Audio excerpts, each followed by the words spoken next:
une question qui, peut-être que Jean, lui, peut avoir la main là-dessus, mais à une échelle moindre, c'est plus compliqué, c'est la question des dates des vacances scolaires. Ça, c'est le premier sujet qui se pose. Et là, Jean regardez cette année, le calendrier scolaire cette année, c'est quand même... Alors, moi, je suis très, très respectueux du rythme scolaire des enfants, parce que c'est quand même ce qui doit primer, mais quand on arrête l'école un mardi soir et qu'on la reprend un jeudi matin, c'est quand même 2 semaines qui sont quelque part sacrifiées. Quand on veut parler d'étalement, il faut aussi prendre ça en considération. Alors, je ne sais pas s'il faut des zones pour l'été, avec des gens qui pourraient partir dès le 20 juin et d'autres qui pourraient reprendre l'école dès le 10 septembre. Mais c'est vrai qu'il y a quelques efforts à faire par rapport à ça. Par contre, on le voit aujourd'hui, la fréquentation pendant les vacances de février, donc les 4 semaines où on nous dit que tout le monde part au ski, alors tout le monde, c'est quand même 9% des Français, donc il faut être un peu raisonnable par rapport à ça. Mais sur les 4 semaines de février, il y a plus de fréquentation sur le littoral qu'il n'y en a dans les Pyrénées. Donc il y a des choses qui changent. Alors moi je ne sais pas qu'il y ait un projet de centrale nucléaire, peut-être qu'on aurait pu se baigner à Noël avec le refroidissement qui renvoyait un peu d'eau chaude dans la mer, mais plus sérieusement, le vrai sujet, moi je pense aujourd'hui qui nous concerne tous, c'est quand même la capacité à faire sortir les gens de chez eux. Je dis ça parce que moi je suis stupéfait par l'ensemble des enquêtes qui sont réalisées sur la progression du temps devant les écrans.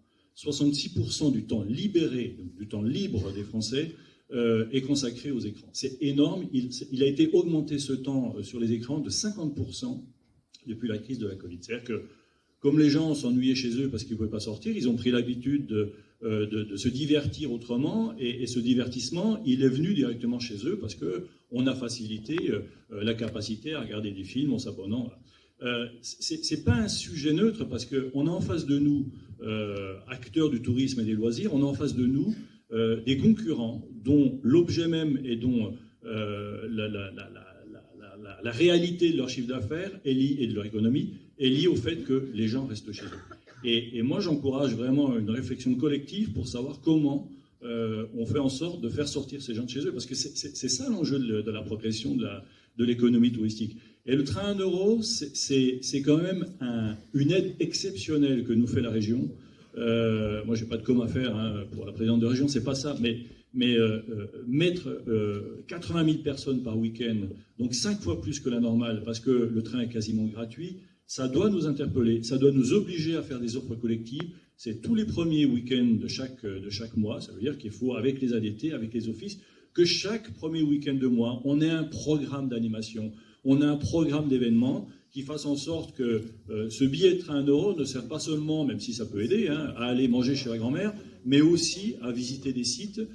Et dans l'idée finalement d'élargir la saison, eh ben là, on a quelque chose d'assez facile, en tout cas qui doit nous aider à mieux travailler ensemble et à programmer, je vous dis, des événements, des tarifications qui soient liées à cette capacité de mobilité pour tous.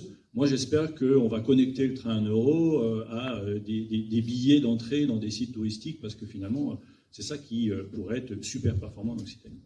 Un dernier mot, Nadine. Oui, juste par rapport à... Alors, il y a effectivement tout ce travail sur la mobilité, le train, mais pas que, parce qu'il y a un axe qui dessert en train, et puis il y a des axes perpendiculaires qui doivent être sur une autre réflexion, et tout un travail autour de la qualification de la prestation proposée au niveau du train. Un autre phénomène aussi, quand même, c'est le télétravail, et moi je trouve ça intéressant aussi dans les formes de travailler dans son lieu de vacances, et du coup décaler aussi cette période par rapport à la saisonnalité, du fait qu'on peut aller maintenant travailler ailleurs et découvrir un territoire sur des temps de loisirs ailleurs, en même temps qu'on est sur le temps de travail.